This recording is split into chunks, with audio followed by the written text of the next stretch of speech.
All right, we have returned to open session. So first up is public comment or response. I have a list here, 1, 2, 3, 4, 5, 6. 6 or 5, looks like one scratched out. If I could ask you to come forward to the microphone. And as I call you, you come forward to the microphone.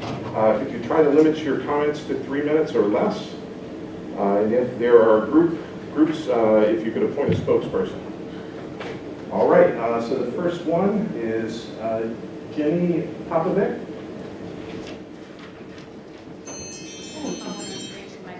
Okay. Can you hear me okay? Okay. Good evening, everyone. My name is Jenny Popovich, and I am a teacher at Hauser Junior High. I am here to speak about the mask protection currently in place at our schools. Every morning when I walk into Hauser, I prioritize the safety of my students and myself. I care for them as if they are my own children, reminding them to dress warm when we talk about upcoming cold weather, and to be careful not to slip on the ice when they're walking home from school.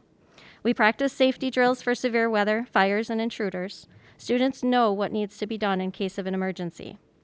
Now, I feel like the weight is on my shoulders to keep them safe from getting sick or bringing a virus home to their loved ones because of recent conversations to remove a protection that does not need to be removed right now.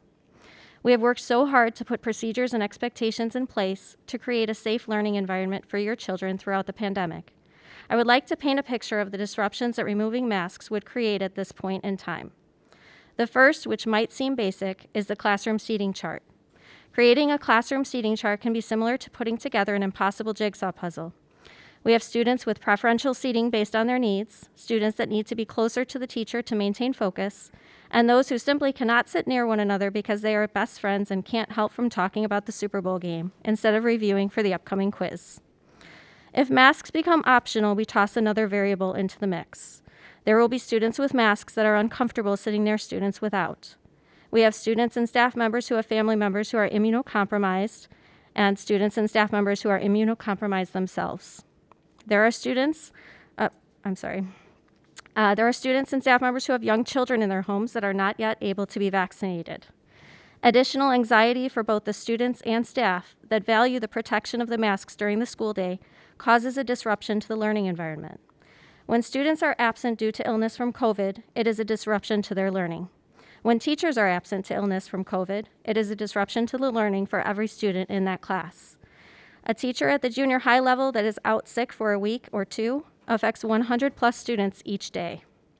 Teachers are constantly subbing right now for other teachers during their plan times and lunch breaks. We simply do not have enough subs to cover absences. What happens when we run out of teachers to sub because there are just too many people absent because of COVID? One of the most detrimental disruptions I foresee with removing the mask protection is the cost to the social and emotional well-being of our students. If you've watched the news lately, you know that creating a mask-optional environment has already been shown to cause tension and divide people, even going so far as to create chaos and bullying among adults. Social emotional learning is not a one-off lesson. It is something that we integrate into our daily practice in every interaction that we have. As teachers, we strive to teach compassion and empathy with the goal of having the next generation of leaders be those that are kind and can lead with empathy. I encourage you to ask yourself this question: how are you modeling empathy and compassion in the mask debate for your children? Do you remind yourself and your family that by the simple act of wearing a mask, we are protecting the public health of our entire community? Do you think about the student with an autoimmune condition that won't be able to attend school if the danger of being exposed to COVID increases because a protection has been removed? What if that were your child? On a more personal level, teaching puts me at risk for COVID. I have a weakened immune system. I do not go out to restaurants or indoor family gatherings. I can count on my fingers the number of times I have been inside a grocery store in the last 2 years. I do not go anywhere indoors without being fully masked. By coming to work each day to do something that I love, to teach your children, I am putting my health at risk. If the mask protection is removed, I worry greatly about what will happen to me if I get sick from COVID. Even with the vaccine, those of us with weakened immune systems have a much harder time when it comes to fighting off infections, especially something like COVID, which has harmed so many previously healthy people. I look forward to the day when I can see my students smile without a mask, but now is not that time. Are we encouraging our families to be the helpers in our community? If we cannot wear a mask because it makes us uncomfortable, what are we teaching our children, and what are we telling our vulnerable families and teachers? Thank you.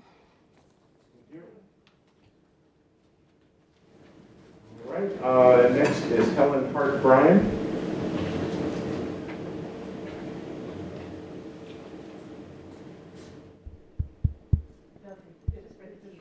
Okay, Yes. sounds great.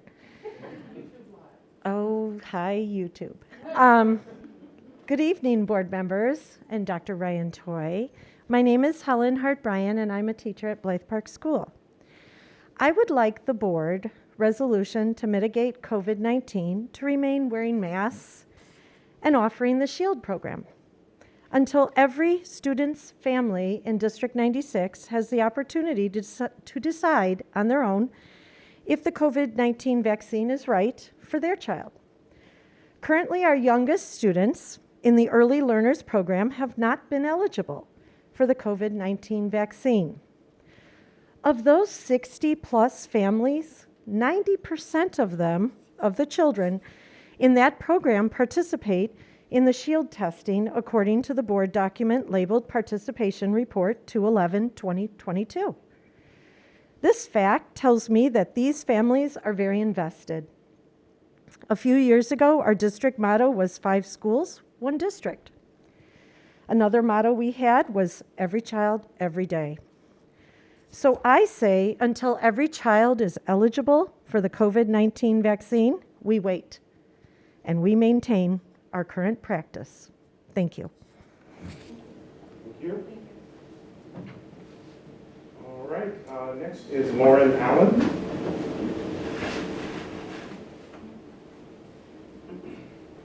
Hello. I don't have notes, but I know what I want to say. I'm Lauren Allen, Advanced Learning Teacher for Ames and Blythe, and I'm kind of here to encourage us to stay with the plan that we have. I kind of like it. I'm one of those teachers that have a pre-medical, and I know you can't make a decision about me, but I just want to say those teachers are out there, okay? And masks work. Just go into a surgery room with no masks on, and we'll see how you come out at the end. So masks work. The district has done so much to ensure that everybody is safe.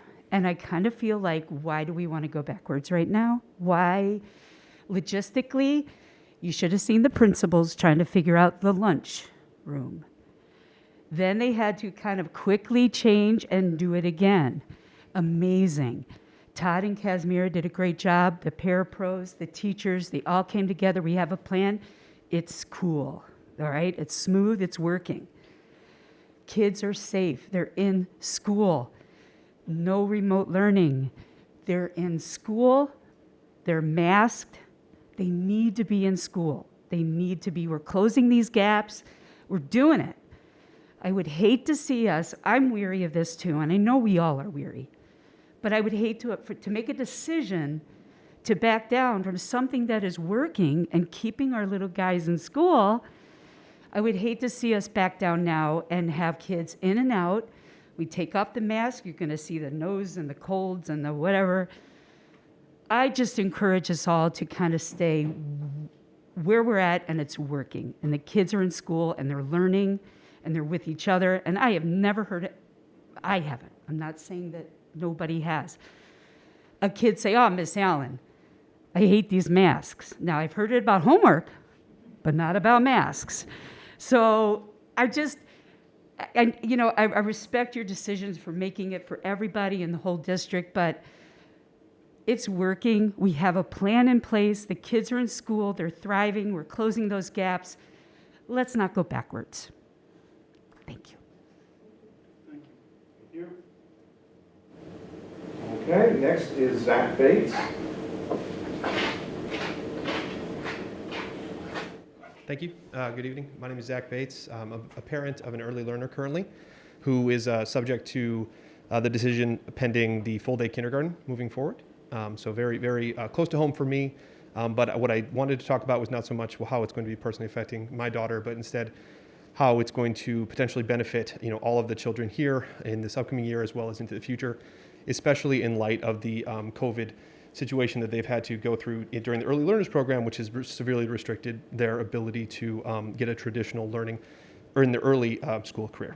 At first, I just wanted to kind of reference a couple of the key things from this survey that came out to the parents. Now, many people maybe didn't see the results, so just to make sure that they were able to see them. A couple of really important questions that came through. For a full-day kindergarten program, 86.97% of the respondents, and this is hundreds at this point, think that a full-day kindergarten program is appropriate for most young children starting school. So when I think about, overwhelming majorities agree or strongly agree, that is, a very important number to get behind. Children in full-day kindergarten programs show improved academic performance, better adjustment to first grade, and increased social and emotional skills. 80.21% of respondents believe that to be true as well. Full-day kindergarten programs lead to greater academic success in language arts and math throughout the primary grades. 79% strongly agree or agree to that statement. So those three statements to me really make up the important points on what it is that we're setting our children up for success into the future. It seems that, not just based on our feelings, but based on many different studies out there, that there are many different benefits to full-day kindergarten for kind of everyone involved in the program. A couple of things to reference from the National Academy of School Psychologists. So some of the advantages that they call out to from studies they've done as advantages of full-day kindergarten: higher long-term achievement, higher achievement for disadvantaged and low-income children, and for those receiving Title I services, higher reading scores in early grades, fewer grade retentions, higher test scores, more time spent in individualized instruction, more time spent in free play, less time in large groups, greater progress in social skills for disadvantaged and low-income children, more reinforcement of positive social behaviors, higher self-esteem and independence, which I think a lot of the kids are really, that's a big thing that they're struggling with in the current world we live in. Access to nutritional breakfast and lunch. I don't know how that would fit into this exact program. I believe the lunch would be involved. I don't know about breakfast, but that is something that is a consideration for many children. A more relaxed, less hurried school day and more varied experiences. And in general, there's no apparent negative consequences on the children, which is really the key thing for me.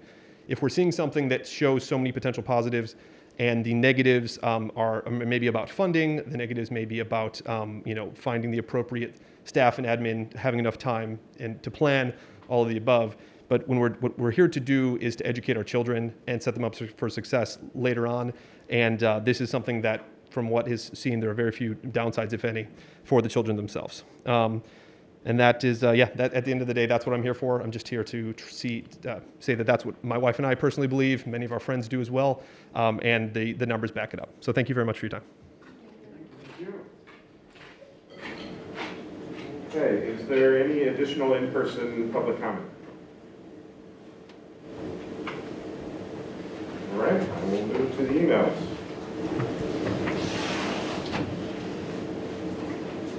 All right, I have one here from Kathy Murray. Hello, please vote to make masks optional. Thank you, Kathy Donna. All right, I have another from Sarah Zimmerman. You must be aware of what happened last week in Sangamon County implementing the restraining order barring schools from enforcing the governor's mask mandates, as well as the Archdiocese making masks optional inside Catholic schools. Since then, many districts and schools have already followed suit, including most of our surrounding suburbs. I am hoping that District 96 will also make the decision to make masks optional. Here are a few reasons why. Vaccines and booster shots are widely available to all persons over the age of 5, and within weeks the shot will be approved for those as young as 6 months old.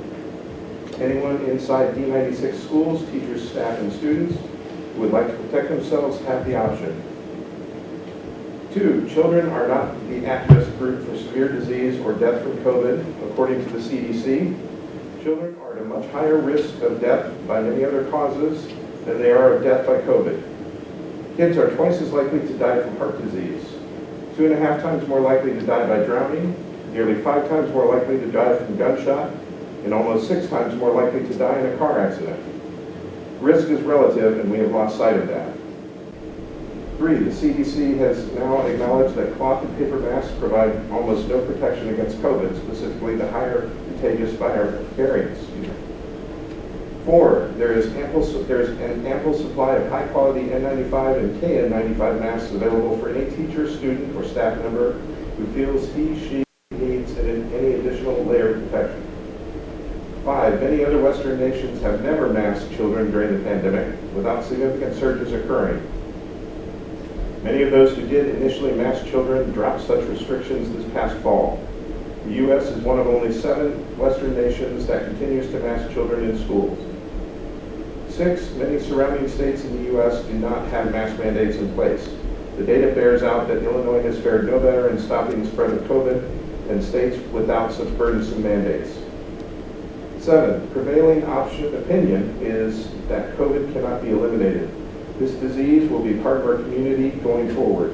Everyone will have a date with COVID. It will not be avoided. 8, masking is not without significant societal costs. Studies are increasingly showing that pervasive masking in schools thwarts the social, emotional, and psychosocial development for our children. Pediatric depression and anxiety is at an all-time high. It impedes speech recognition, hearing, and communication, and masking is a barrier to kids' ability to decipher facial expressions. Masking stifles brain development at the most critical time of our children's lives. We are in a much different place than we were in March of 2020, and masks should no longer be required. Please address this and decide to give the kids in District 96 the opportunity for some normalcy. It is a shame that so many districts around us have already decided to give students, teachers, and staff the option of no mask. There is absolutely no reason for us to be any different than the people surrounding us. Thank you for your time, Sarah Zimmer.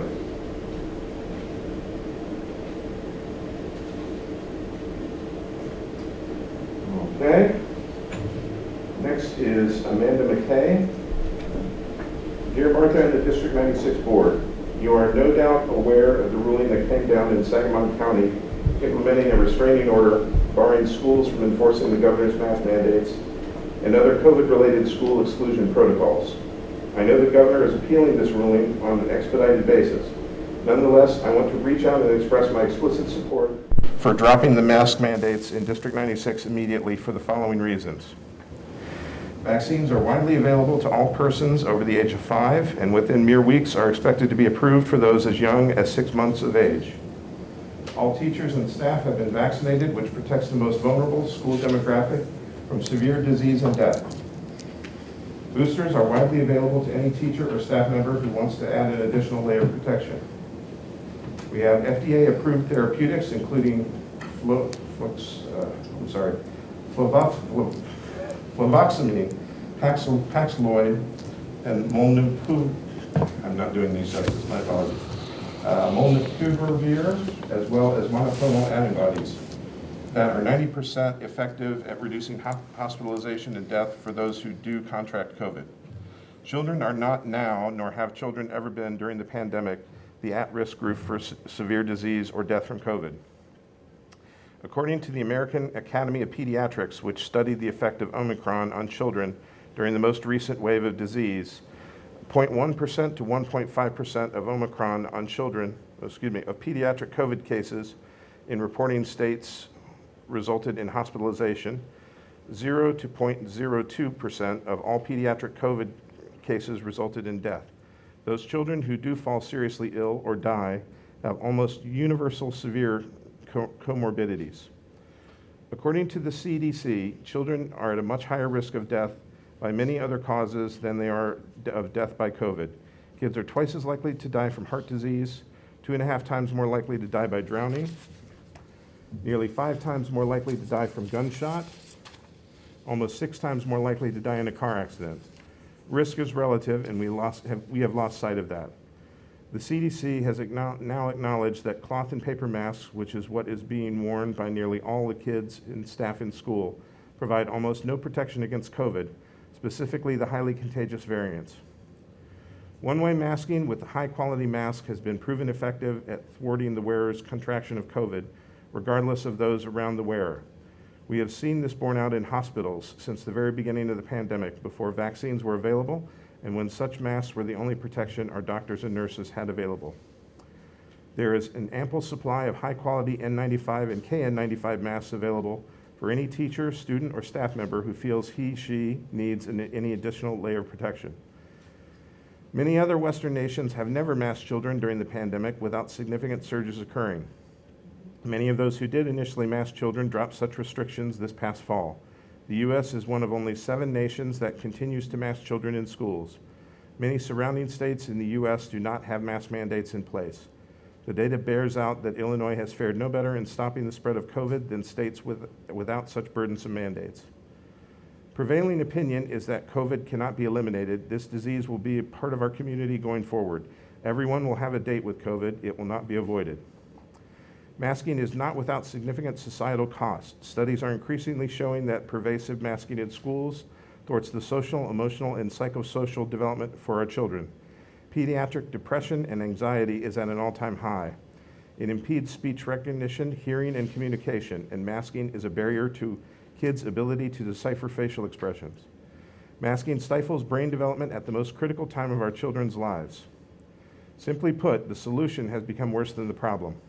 With the advent of life-saving vaccines, effective therapeutics, and high-quality masks available to anyone who wants or needs them, there is no longer a scientifically valid reason to universally mask in school. It is not March of 2020 anymore. We are no longer protecting the children. We are perpetuating the harm that we have been inflicting upon these kids over the past 2 years. Masks should be optional, not compulsory, in District 96. Respectfully yours, Amanda Mckay.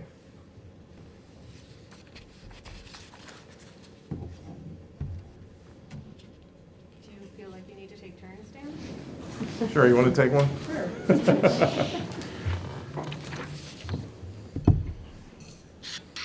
All right, this is from Courtney Zavorsky. Dear District 96, my name is Courtney Zavorsky, and I have twin girls who are 7th graders at Hauser. I am writing this letter to you to please lift this ridiculous mask mandate.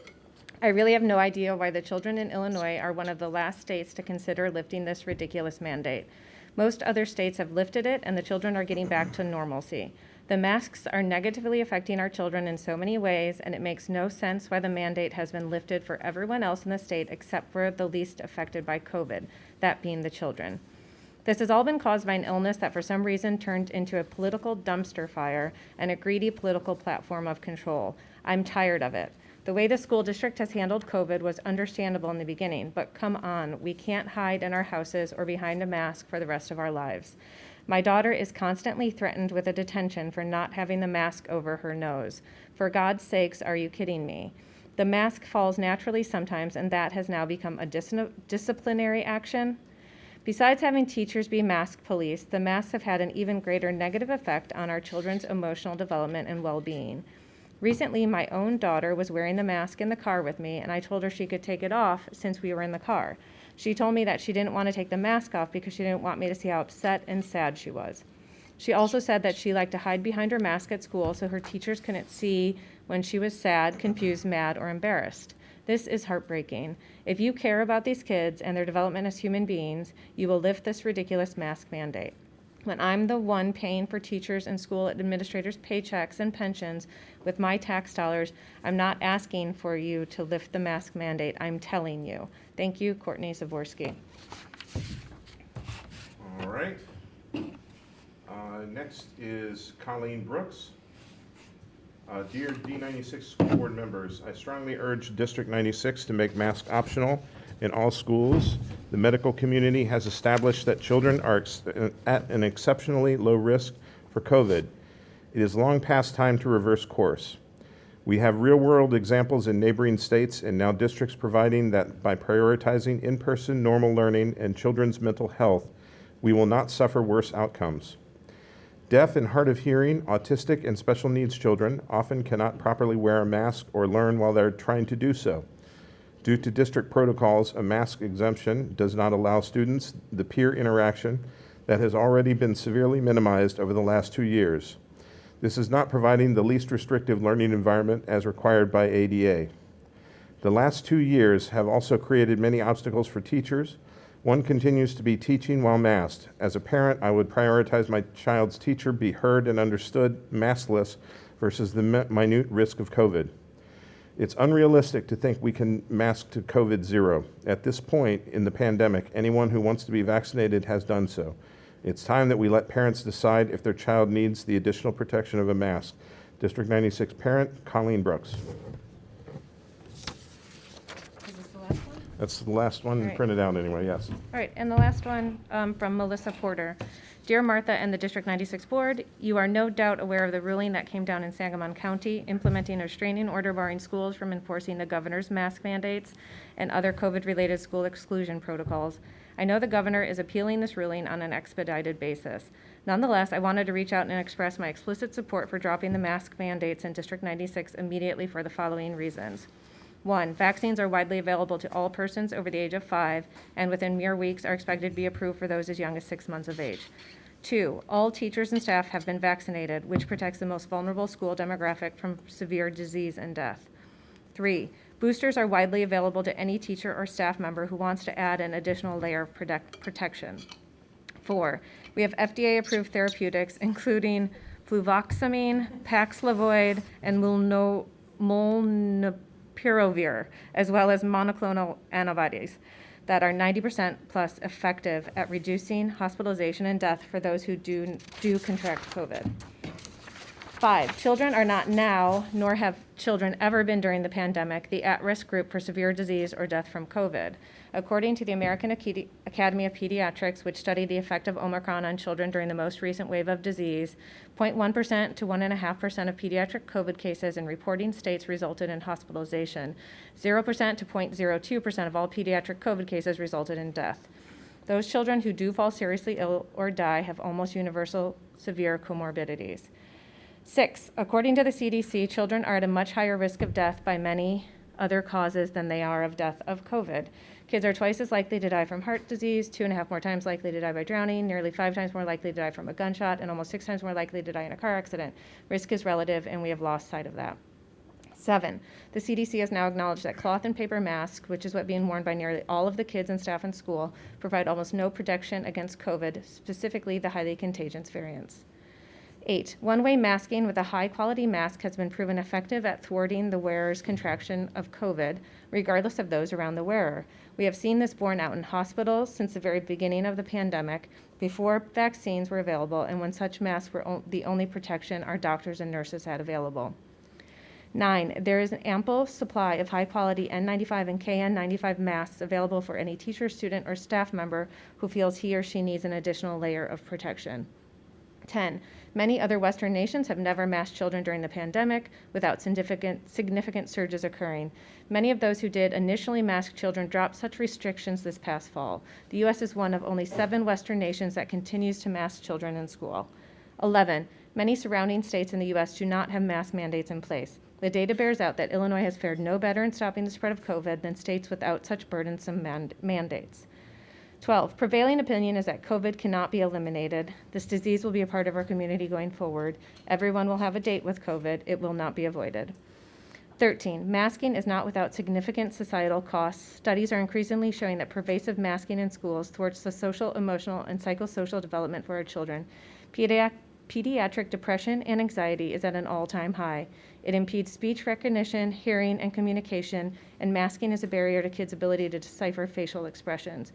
Masking stifles brain development at the most critical time of our children's lives. Simply put, the solution has become worse than the problem.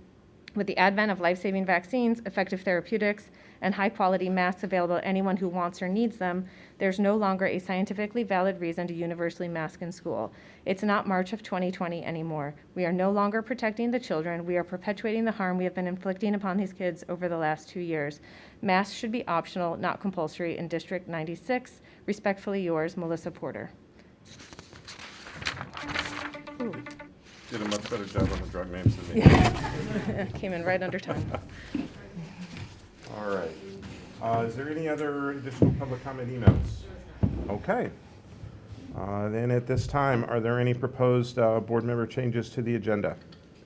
I'd like to make a proposal. Just to kind of keep all the public comment and a lot of the superintendent report and the topic we have later here. I have 2 recommendations actually, because I'm aware the Riverside Education Council wants to make some comments on this as well. So we have the superintendent report, and then we move into the consent agenda, and I'm going to recommend that we do the superintendent report, move into the Riverside Education Council, so H up to after that, and then take K3, which is our resolution around the masking and everything, and move that to the third item that we discussed today, if everybody's in agreement. So after the superintendent's report, and then we're moving up the Riverside Education Council comments, and then And then we the can move into our discussion on our vote. Just try to keep everything together. Does that make sense to everyone? We're moving around the REC. Are you guys good with that? Okay. All right. Great. So I think we will make those changes. Does that make sense? Okay. Okay.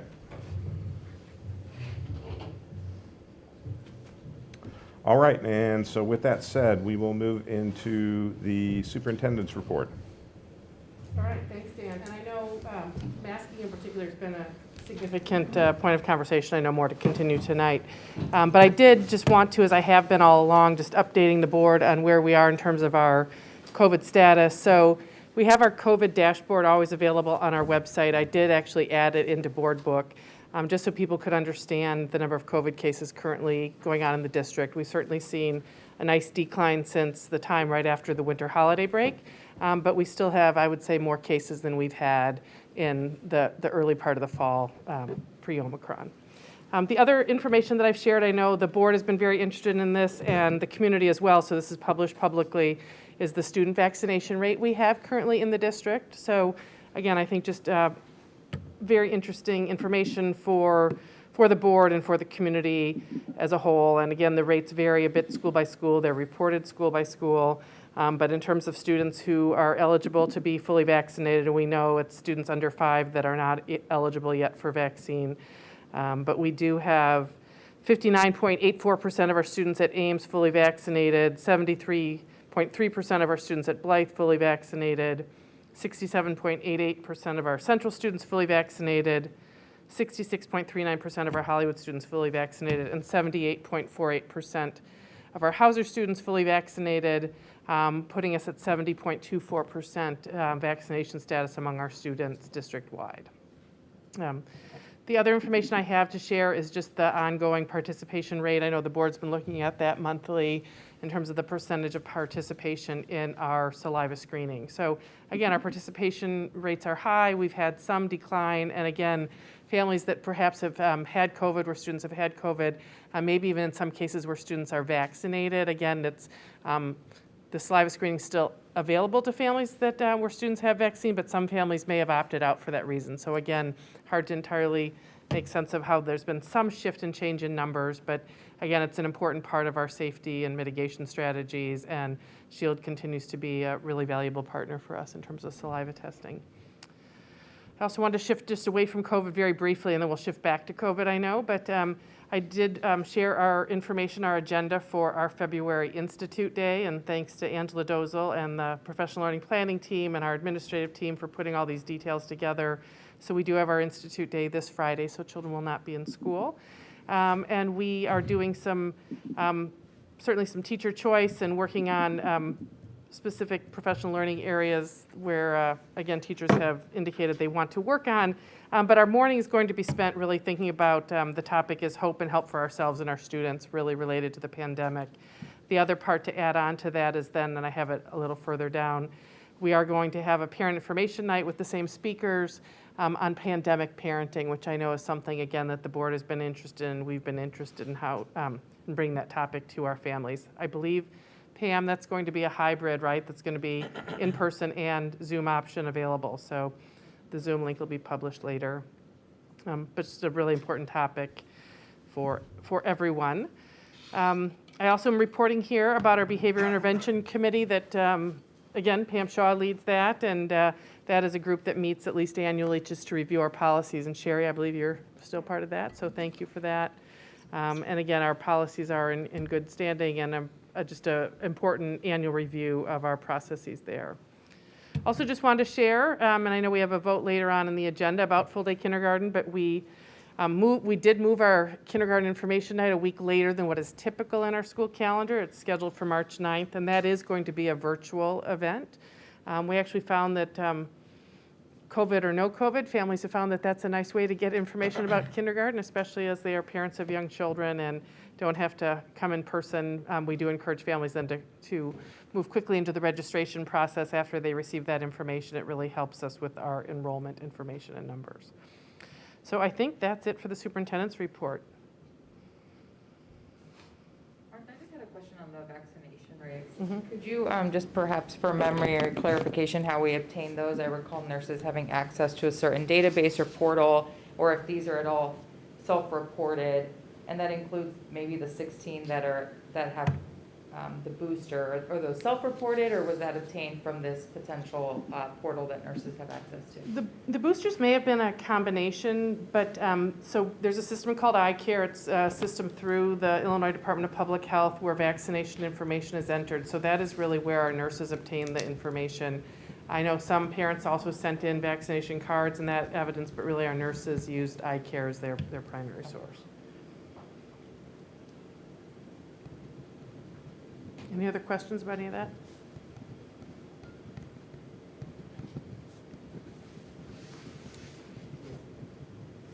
All right. All right. Thank you, Martha. All right, and as per agreement, we will do the first of our jump arounds here. We are moving to the Riverside Education Council. Good evening. We're here tonight to express the varying views of the members of the Riverside Education Council. Similar to most of the country, our membership is not unanimous as to how best to proceed with our current court rulings and state mandates. The REC appreciates all that the Board of Education has done thus far to help ensure that our schools are able to stay open.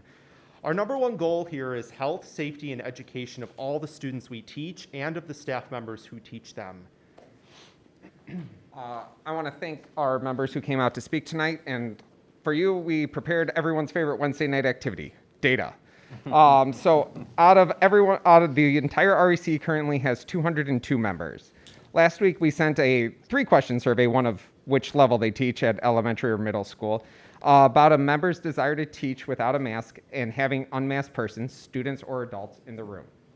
Out of our total membership, we had 147 responses, nearly 73% of total membership. 101 members represented the elementary schools and 46 represented Hauser. The first question, at this point, given the option, would you teach without a mask? 96 members, or 65.3% of the respondents, said they would not teach without a mask. The percentages were identical from elementary to Hauser, with 65% at each level saying they prefer to stay masked.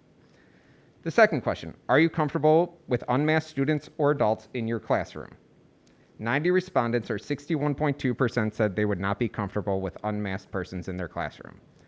There was a variation between elementary and middle school. The elementary buildings had 62% stating they would prefer people in their classrooms wearing masks, whereas that number was only 58% at Hauser. So whichever decision the board decides to make, we do continue to look forward to collaborating with our district administrators to ensure that our schools do stay open with the health and safety of all the stakeholders in mind. Thank you so much. Thank you. Okay, and then the last of our jump arounds, we are moving agenda item K3, the board resolution to mitigate COVID-19, and action item up to follow the comments from the REC. Dan, can I break you a little bit? Absolutely. Instead of the resolution contained in the current board packet, I'd like to make a motion. And this would be a motion to continue to require indoor masking in District 96 schools. And this is based on the board's local decision-making authority to determine mitigation measures. And this also includes a commitment to reevaluate the issue at our next meeting, which is scheduled for March 2nd.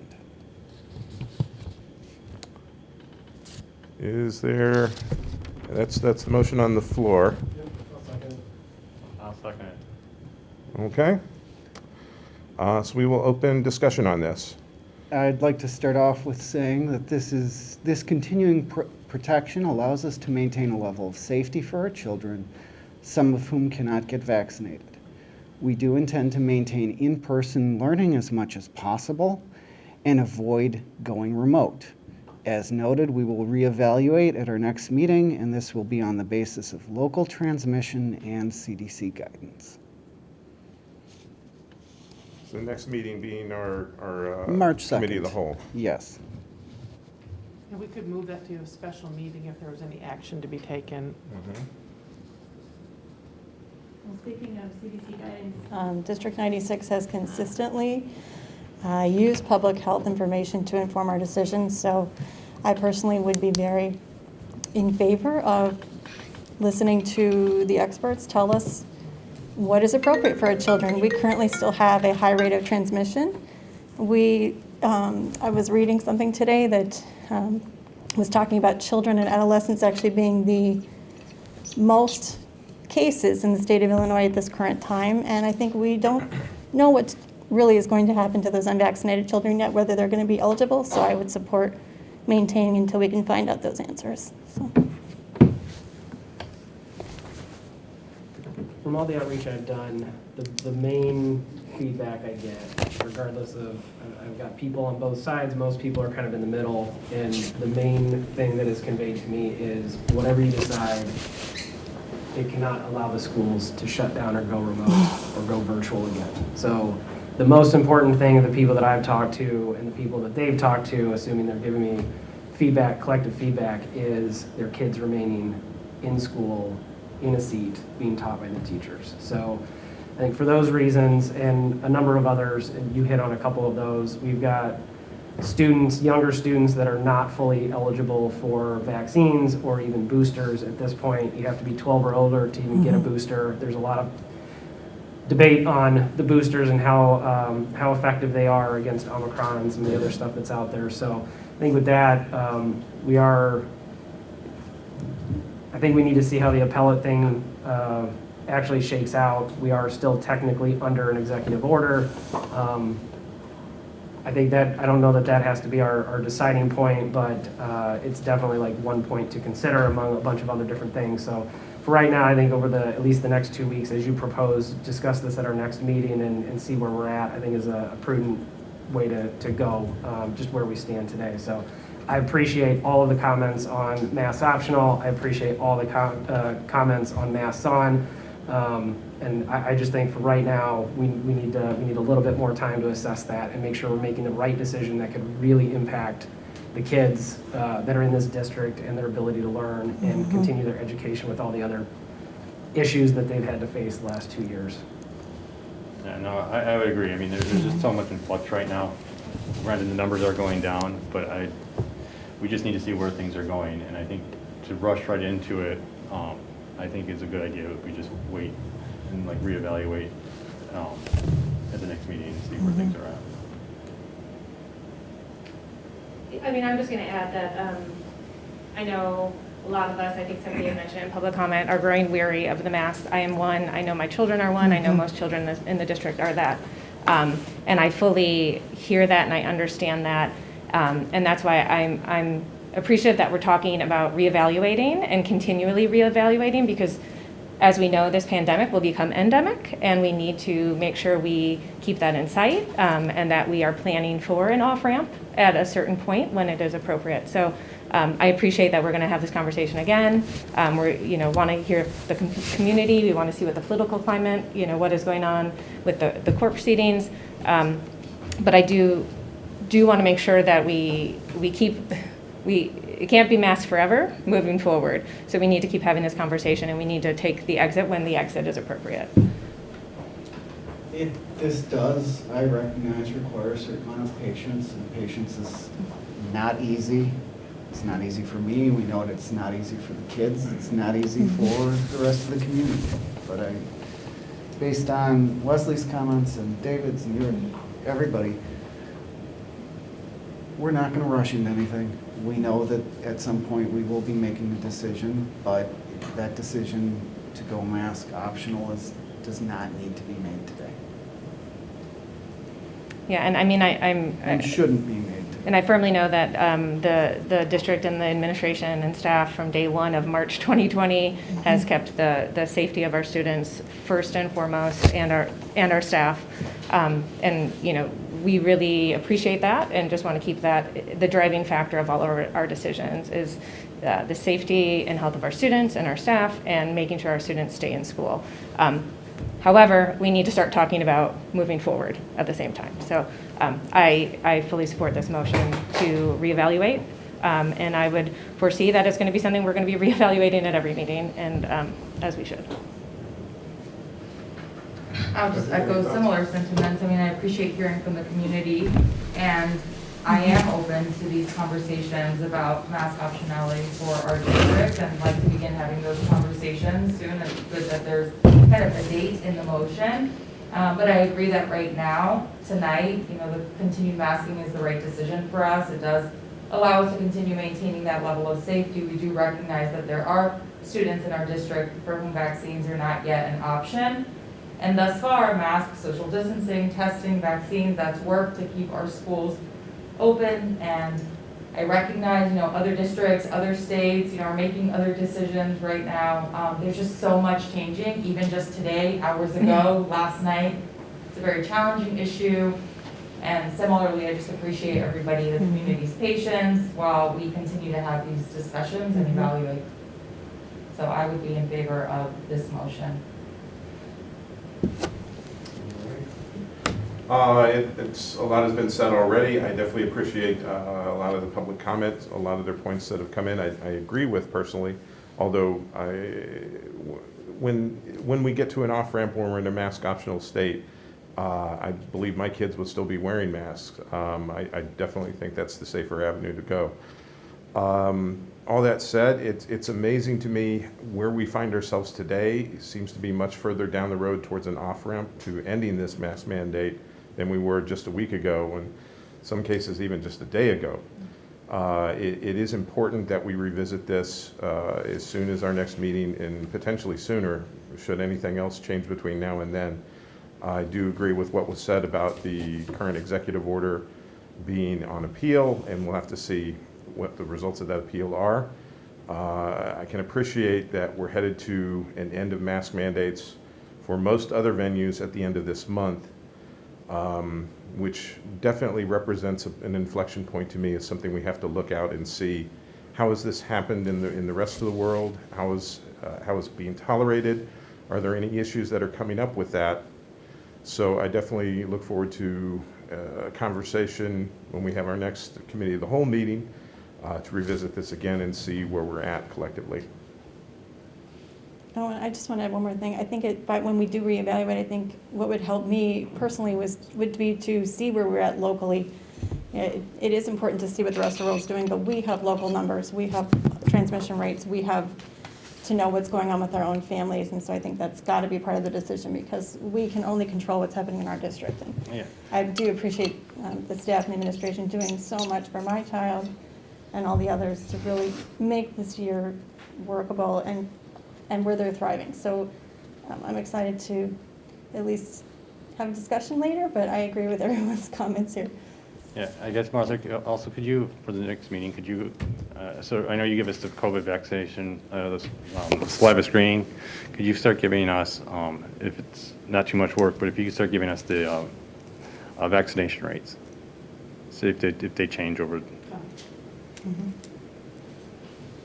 Sure, the nurses, I think, will keep that current, and then, so I can publish that each time we meet. Okay, thank you.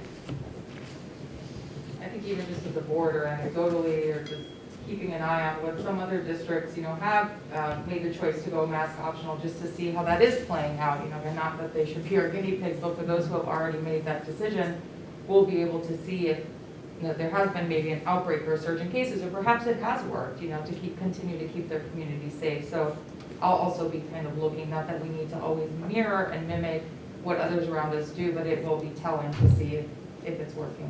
Mm-hmm. Yeah, I mean, there is certainly a network of superintendents. These have been, you know, these are challenging decisions, so appreciate all the feedback, and I will bring back. I think it will be more likely anecdotal, but we'll certainly work to bring that back to everybody.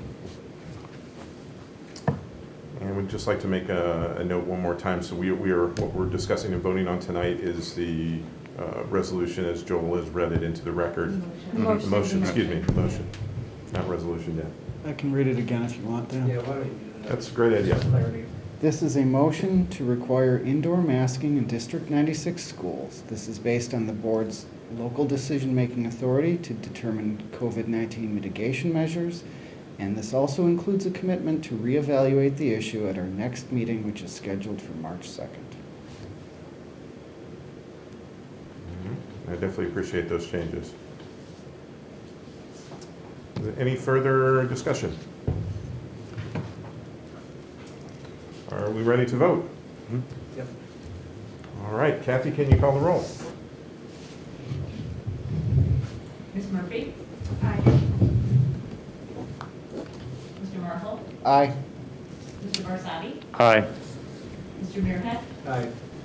Ms. Gunn? Aye. Ms. Clyber? Aye. Mr. Hunt? Aye. Motion passes.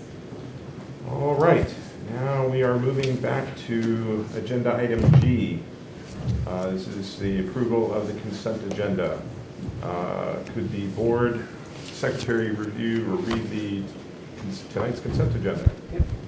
All right, so tonight's consent agenda includes minutes of our regular business meeting from January 19th, 2022, minutes of the closed session from that meeting, January 19th, 2022, the personnel report is presented, the payables pre-list as of January 31st, 2022, payables pre-list as of February 16th, 2022, and the employee recognition event 2021 to 2022, which is our annual employee recognition for retirees and others, and I think that's scheduled for May 6th, if I remember correctly. It'd be good to get that back on the calendar. Definitely so. Does anyone have a request to remove any item from the consent agenda? Can I just make a brief comment? Absolutely. Just noting the employee recognition event, this is going to be a chance for the district to celebrate our retirees and long tenured staff. And every year, this event has a budget, but they always manage to underspend, and I think it's a worthwhile event, and I fully support it. And all board members are encouraged to attend. We got it on the calendar. Yeah. It is neat to hear the stories from teachers working from their own teams and talking about, because it really is a relationship job. It's not just working alone. So it is a really fun time for those that haven't been, but it's neat. Very much so, very much so. Well, is there a motion that the board approve the consent agenda as presented? So moved. Second. All right, Kathy, can you call the roll? Ms. Clyber? Aye. Ms. Murphy? Aye. Mr. Marshall? Aye. Mr. Barsadi? Aye. Mr. Muirhead? Aye. Ms. Gunn? Aye. Mr. Hunt? Aye. Motion passes. All right, and this takes us to agenda item I, board member comments. Any comments this evening? It's been a whirlwind the last 2 Lots months. been said already, and we've got more that will be said again later in the agenda. All right, so that will move us then to committee reports. First committee listed is policy. Oh, I'm first. Yes. I don't even have anything. Exciting part of the meeting. Most of what falls under the policy committee is under old business, so you might recall that we reviewed policies that fell under sections 2 through 5, so school board, general school administration, and operational services at a prior meeting from press issue 108. So we're breaking press issue 108 up into kind of 2 more digestible pieces and voting on it tonight, so that it's a little fresher in our minds. And at the next committee of the whole meeting, we will continue our conversation with the press 108 update with section 6 on instruction and 7 on students. All right. Thanks, Stephanie. But I can go first at the next one too. That's fine. All right. Then next is facilities. Yes, we had a brief meeting late last week with David and myself and Martha and the architect, and we discussed a little bit of some of the beginnings of the Blythe alternatives. There's a few ins and outs on that, but generally it looks good, and we will have another meeting near the beginning of March, and we'll have further discussions on the various facilities plans. Right, and the DLA architects are scheduled to come to the March regular board meeting to talk about the Blythe visioning. Yes. Still working through that process. And actually, there will also be a couple coffees at Blythe to present the various thoughts and just get community feedback, and then also a presentation to the Blythe Park PTA. I want to say that's on the 2nd, but tell me that I'm wrong. The coffees are on the 8th, The March Blythe 8th, Park and the PTA meeting is February 22nd. I was right. Yep. Memory's not totally gone. And then we have a couple old business items with regards to contracts for DLA. But we can discuss those further when they come up. All right. Thanks, Joel. And next is the Education Committee. Well, we have an exciting vote coming up later. We about do. Kindergarten, so Yeah. that is probably the focus of the education committee. When my chair Yeah, does no, anything else. kindergarten, we've had such wonderful, thoughtful discussions. We appreciate all the teachers that presented at the last meeting. They did a really nice job Yeah, it was a fantastic. explaining what's not an easy job, actually. And also, we'll be giving updates on potential changes in any math curriculum that will be ongoing. So we'll be discussing that as well in the next couple months. That's it. All right. Thanks, Sherry and Linda. So then next is the Personnel Committee. Nothing major here, similar to the other things, is we've got a lot of the work Martha and I have been talking about have been related to full-day kindergarten and the FTE, just overall increase that are coming up here for old business votes. And we did have an opportunity to formally meet. We talked on the phone a couple times about some minor issues, half of them related to these two topics, so nothing major to bring to the table today. All right. And finally, Finance. No updates today. Okay. Then that brings us to old business. First item is an action item for full-day kindergarten. Is there a motion that the Board of Education approve full-day kindergarten as presented? So moved. Second. Anybody have a stopwatch on that one? All right. Is there any discussion? I'm just really proud of our discussion. Yeah. And I'm one of those parents that wouldn't have used all-day kindergarten. I was home. But I am very, very impressed with the way that our administration and teachers have made a commitment to really thinking about social emotional possibilities, about science enrichment, about play and opportunities for families to really have a consistent, loving caregiver throughout the whole day. So I'm really impressed with the fact that we had these discussions, and I appreciate Martha and the administration organizing that. So, thank you. I agree. I thought the conversation last board meeting was really, really well put together, and it was a great conversation. Lasted a while, but I think it was really good to vet it out and just kind of get all that on the table. It's been months worth of work, hours and hours from our staff, and I know I've spent a lot of time just chatting with people in the community and trying to get feedback, had a lot of interesting discussions around some of those topics as well. It was just good to have those different views, and I did not walk into this at the beginning of it. We had it in our strategy, being part of the strategic planning committee. There was a lot of talk around this, and I did not have an opinion one way or the other on this, and I think the formal recommendation from the committee to go ahead and implement this, along with all of the other discussions I've had with David on finances, and we did all that work on facilities, and this has just been a long time coming, and I would have been, if the recommendation had been not to go forward with some really solid reasons, I would have been just as supportive of that, but the recommendation was to move forward, and I think it was very well thought out, and I'm going to be supporting it tonight, so I thought it was very well done. I was very impressed by everybody involved.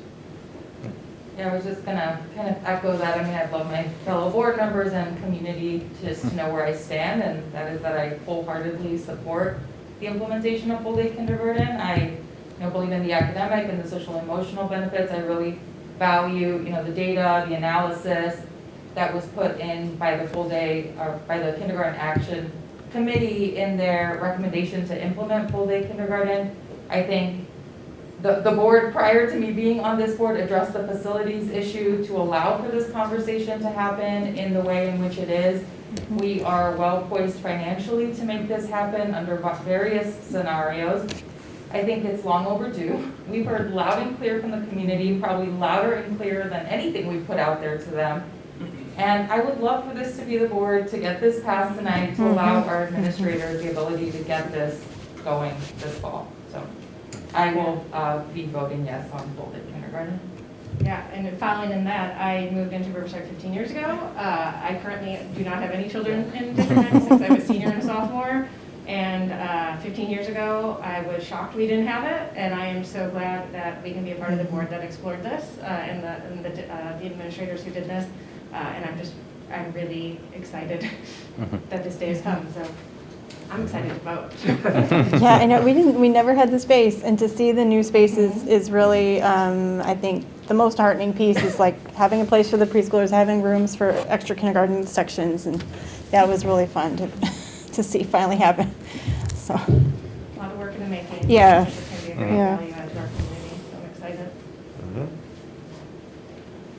I'll admit that I had a certain amount of skepticism going into this, but, and as David noted, our finances are good, and although $500,000 a year extra is not insignificant, in many ways the community has already been paying for this.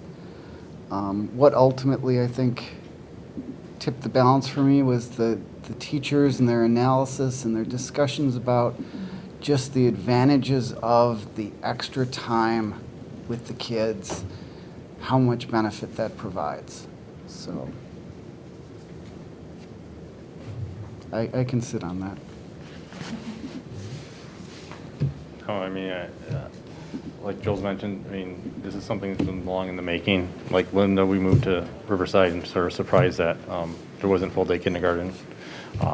But in like sort of Wesley, I could have gone either way, but it's based on the work that the committee did and their recommendation that just seals it for me. Well, it's definitely has been said, it's been a long time coming. There are people you hear from who've been kind of like Linda, who when they moved to town, they've been surprised that there's no full-day kindergarten. I think this brings us back into line with most of the other districts around us. I was skeptical of it too for a long time, and $500,000 is not peanuts. But all that said, I think I like what Joel said of that the district in many ways has been paying for this for a long time. And I agree that the presentation at our last meeting was very instrumental in getting my vote on this. In particular, hearing from the teachers who had taught both full and half day and how they were in unison in their endorsement of the idea. There was not an ounce of skepticism or on the fence amongst them. So all that was definitely very much swayed my vote on this. Any further discussion? Linda's like, let's just get Not just Linda. Does anyone have any fireworks ready or pop rockets or anything? Some requests for resumes soon, so. Get going.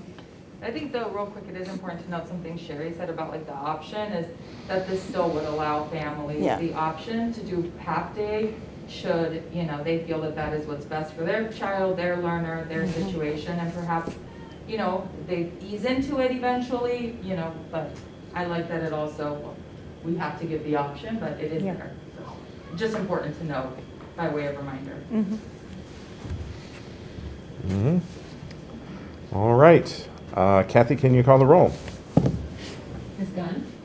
Aye. Ms. Kleiber? Aye. Ms. Murphy? Aye. Mr. Marmol? Aye.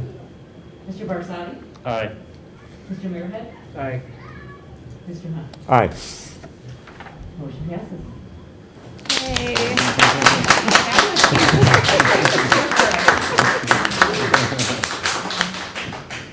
I'm noticing some teachers in the audience that I think were part of a full-day kindergarten study maybe 10 or 15 years ago. So anyway, it's important work, and I want to thank this Board of Education. I certainly want to thank the full-day kindergarten, exploration of full-day kindergarten action team that did an outstanding job. I agree with all of your comments. So thank you. It's indeed momentous. Very much so. Now we got to help you fill all the people that are needed. Yeah. Right, exactly. The next item. Those posters will go up tomorrow. Let's see, so yes, the next item, proposed increase FTE for 2022-2023 action item. Is there a motion that the board approve the proposed increased FTE for 2022-2023 as presented? So moved. Second. Any discussion on this? Not really. I think we discussed it a lot. Said it all? You know, you said it all last week. One of the things to identify is that we are increasing some of our criteria for our staff, certifications, plus some extra for the kids. And because of some of the issues of COVID and social distancing and just a bad world in general. Yeah, that was a good call out, Joel. This isn't just about full-day kindergarten. Right, Only right. Half No, of it is, yeah. the other half is for other student supports that are needed and just making the district a better place. Certainly mental health supports all those things Right. that all of us could probably use this time, so. Very much so, yes. Thanks for Yes. noting that, Joel. Definitely good to call that out. All right. Kathy, can you call the roll?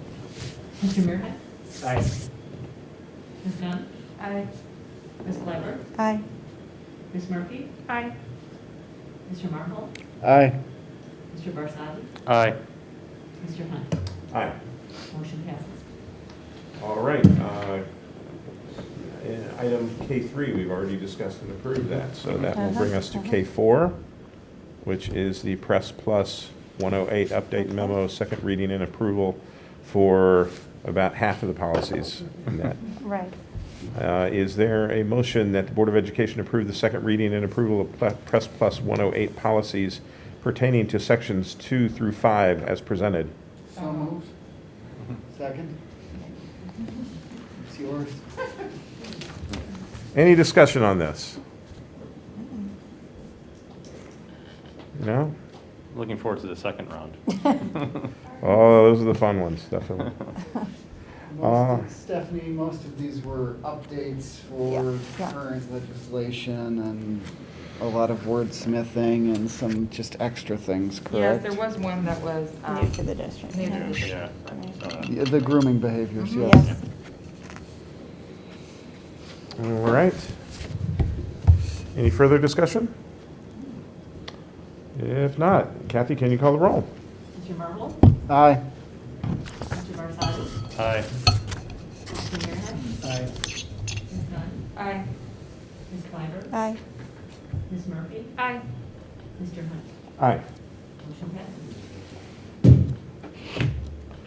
All right. So let me get through here.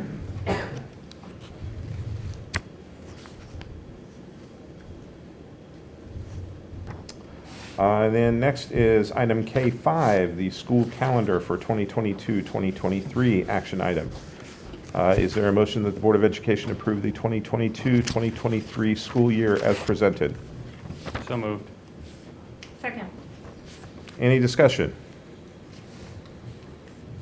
No, but I do think we need to mention, at last meeting, we talked about two calendars that were presented, one which was one which was typical of our normal school year historically, and one that was moving the start date up to align with RB. And I think at our last meeting, we discussed that would, to move the calendar to align with RB would take a little more work and to see the pulse of the community, so we're not there yet. If we'll ever be there, I'm not sure, but so the one we're voting on tonight is the traditional District 96 calendar. Right, something that would be predictable and similar. I'm trying to find the start date is, 23rd, yeah, something like that. student start date of August 24th, 2024. 24th, yeah. Institute day, two Yeah, institute. right. Oh, right, yeah. Just wanted to be sure, because we did talk about something that was very different last time. I want to make Yes. sure we Yes. know what we're Yes. voting Right, on. right, right. Good call out to mention that, definitely. Yeah, and this is more of a comment. I don't think we need to get into discussion because it's not relevant here, but like, if we do want to talk about moving that up a week, I guess like, when do we want to do that? Like, is that, how would we want to explore that? Like to match Moving up the RB? start date? Yeah. For Well, that future was- years. So that, yeah, for future years, not tonight. But the two proposals were to move the start date a week earlier to match with RB. So if we actually did want to do that, like, what would the right timing be on that? Would we just start that conversation about the same time, Martha, or how One would of we the things I've want to? been wondering about is like if the Family and Community Partnerships Action Team might be a group that might want to have some initial discussion about that. Yeah. And then, you know, I do wonder if it's something to survey parents, maybe just not just that. I mean, another conversation that I know is going on in the community is even the start time at Hauser. You know, there's just a Okay. few things that I think might be interesting next year, maybe mid-year, let's say mid-school year, to reach out and get some additional feedback from families. But just exploring some survey items. I know we had a great response at our full-day kindergarten. That was certainly a really, you know, kind of specific and critical topic. But again, I do wonder if getting some feedback on the calendar would be helpful, if we were to continue to think about it. Yeah, and I guess the direction would be, well, that was a lot of our feedback, was wanting to just feel more comfortable about what the community actually wanted and not making that decision for them. Yeah. So I was just curious kind of what you were thinking that timeline would be, how would we get that feedback and everything, so, okay.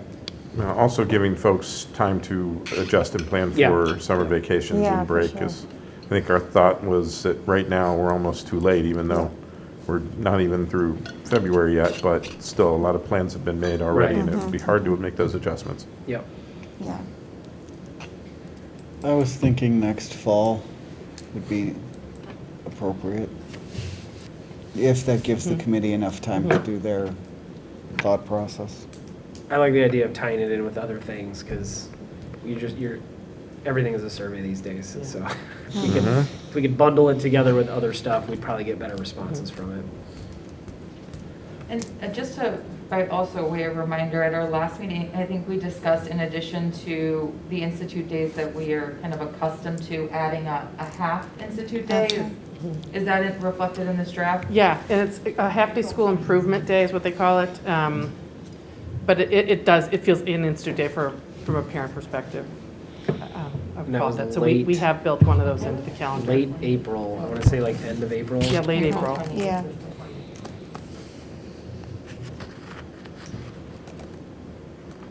Yeah, so it'd be a half day, April 28th. Yeah. But that's the only one. All the other institute days are full days. Mhm.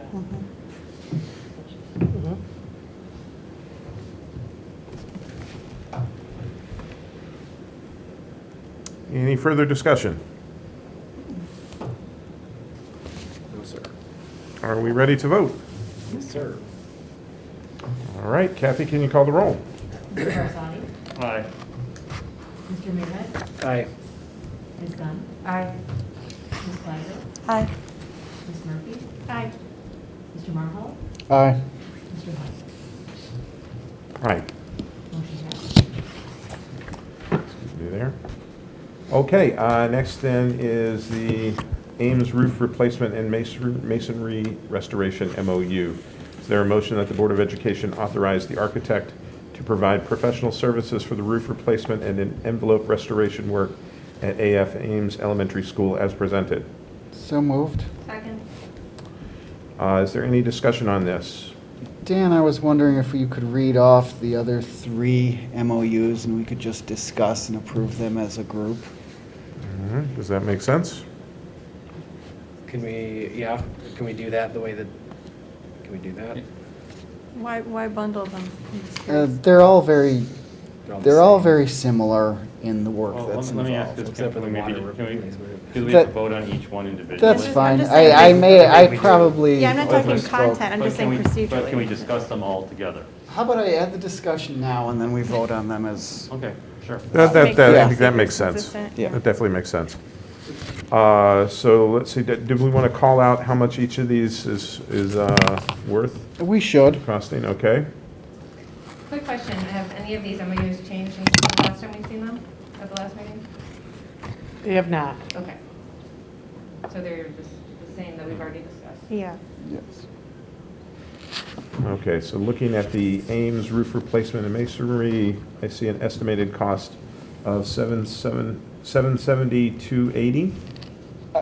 I can flip through them fairly quickly. Okay, absolutely. The Ames roof work, that includes both roof and envelope restoration, which means the walls and the windows and such. That is, and these are all, just so everyone knows, these are maintenance contracts or maintenance work. That's at Ames, so that is the estimated cost is $770,000. The architect's fee would be $61,600. Then we have the Blythe Park and Hollywood building envelope restoration, which again is masonry, tuck pointing, and windows and other miscellaneous repairs. That cost for the project is estimated at $128,000, and the architect's fee is $12,900. The next item is more of an emergency work, or more time critical, shall we say, and that is replacement of the water service at Central Elementary. And that the work is estimated at $167,000, and the architect's fee is actually not estimated, it is $16,800. And then finally, we have masonry and roof work at Central and Hauser. Again, walls, windows, wall window interfaces. And that estimate for the work is $357,000, and the architect's fee is $28,600. And as I noted, this is maintenance work to the exterior of the buildings. This is a part of our state of good repair. Anything on the outside, it takes a beating, and so periodically it needs to be renewed and repaired. Additionally, we have the central water main, and as we know, as we talked about last time around, that water line is in a serious state of Age. Thank you. That works. Very good. Age, and it is on its last legs, and so we really need to replace it, and this replacement would involve a new water line coming off Aiken side to the building, because the current location is difficult and disruptive to excavate and replace. If I understood correctly, it collapsed, right? It broke. Yeah. So it's not working. It was repaired, and It's working. the breakage was indicative. Temporary fix. The Yes, breakage was but it won't be indicative forever. of Right. last legs, Yeah. rather than just here's a random event that happened. All right. I was very surprised at how inexpensive that was. I thought that number was gonna be much bigger. That is part of the advantage in just going through the parking lot. Uh-huh.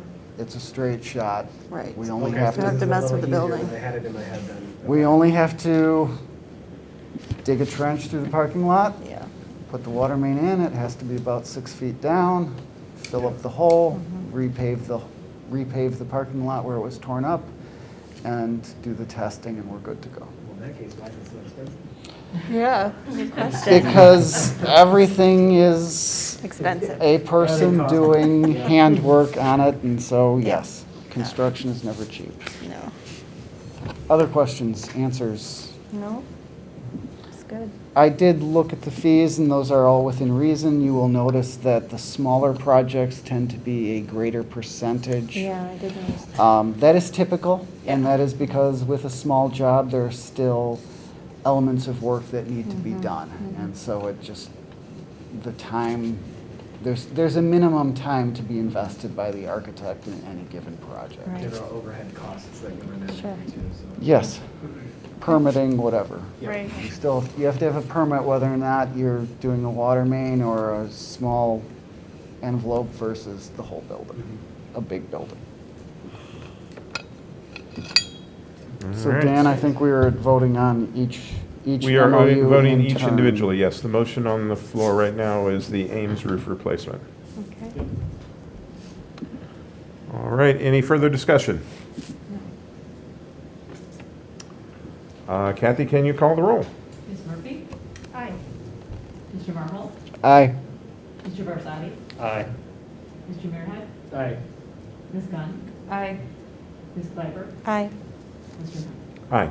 Motion passes. All right, next then is the Blythe Park Hollywood Envelope Restoration MOU. Is there a motion that the Board of Education authorize the architect to provide professional services for the building envelope restoration work at Blythe Park Elementary School and Hollywood Elementary School as presented? So moved. Second. Any discussion? Nope, we already had it, so, Did okay. it. Kathy, can you call the roll? Mr. Marvel? Aye. Mr. Barsadi? Aye. Mr. Merhead? Aye. Ms. Gunn? Aye. Ms. Claver? Aye. Ms. Murphy? Aye. Mr. Hunt? Aye. Motion passes. All right, then next is the Central Water Line Replacement MOU. Is there a motion that the Board of Education authorize the architect to provide professional services for the emergency replacement of the incoming water service line at Central Elementary School as presented? So moved. Second. Any discussion? No, all right. Kathy, can you call the roll? Mr. Barsadi? Aye. Mr. Merhead? Aye. Ms. Gunn? Aye. Ms. Claver? Aye. Ms. Murphy? Aye. Mr. Marvel? Aye. Mr. Hunt? Aye. Motion passes. Okay, next and last for these MOUs, the Central Hauser Envelope Restoration MOU. Is there a motion that the Board of Education authorize the architect to provide professional services for the roof replacement and building envelope restoration work at Central Elementary School and Hauser Junior High School as presented? So moved. Second. All right, no discussion. Kathy, can you call the roll? Mr. Merhead? Aye. Ms. Gunn? Aye. Ms. Claver? Aye. Ms. Murphy? Aye. Mr. Marvel? Aye. Mr. Barsadi? Aye. Mr. Hunt? Aye. Motion passes. Okay, so then that brings us to new business. And the item listed here is an update on ESSERS. Yeah, so, I know we're not gonna be, we're not voting on this, but I just thought it'd be good to, for everyone to sort of see what, ESSERS money we've gotten. So, Jim has put together just sort of a summary of where things are at. So there are 3 ESSER, I guess, payouts, I'd say. The last one being the lion's share, and that's already been, we've like allocated that for the, those will, I should say, will be allocated for the 2022, 2023, and 2024 budgets. And the grant was just recently approved. One thing I do want to call out, and this is a question that I had, so if you take a look at it, the first ESSERS grant that we got was for a little over $151,000, but some money went to private schools. Apparently, the law at that time, there was some sort of, and Jim, you can probably explain it a little bit better than I can, but there was money allocated for private schools, so we had to work with the private schools to pay that out. However, the next 2, there was not that allocation in the law, so. Thank you. I Yeah, was that- confused as to why that was. Yeah, I was very confused too. I was like, What? Yeah. I remember that. Somehow I didn't, I remembered that was an Yeah. aspect of I it. appreciate you writing and explaining that. So any questions or? So just to clarify as well, the way they're listed, those are essentially the 3 coronavirus relief bills in order that they were passed. Correct. And so, like I said, the third one we've got for the, that's going to be spent over the next 3 years. And we've exhausted the 151 and the 593. So we have Looks like it. the 1.33 left. I believe so. Is that correct? Right. We already spent that, yes. Yeah. Mhm. Good job, Jim. Way to spend that money. We spent, yeah, right. All right, definitely good to bring that forward. Yeah. Okay. Then next is public comment. I'm refreshing my inbox. I'm not seeing any additional emails. Okay, so no additional public comment. So then that brings us to future meeting dates. As noted, March 2nd was the Committee of the Whole meeting, 7 p.m. in the multipurpose room at Ames Elementary. March 16th is the regular business meeting, 7 p.m. in the multipurpose room of Ames Elementary. Board will enter into closed session at 6:15 p.m. if necessary, and return to open session at 7 p.m. April 2nd, 2022, Committee of the Whole meeting, 7 p.m. in the multipurpose room at Ames Elementary. April 20th, 2022, regular business meeting, 7 p.m. in the multipurpose room at Ames. The board will enter into closed session at 6:15 p.m. if necessary, and return to open session at 7. And if there is nothing else, All right. it's a big meeting tonight. If there's nothing else, this meeting is adjourned.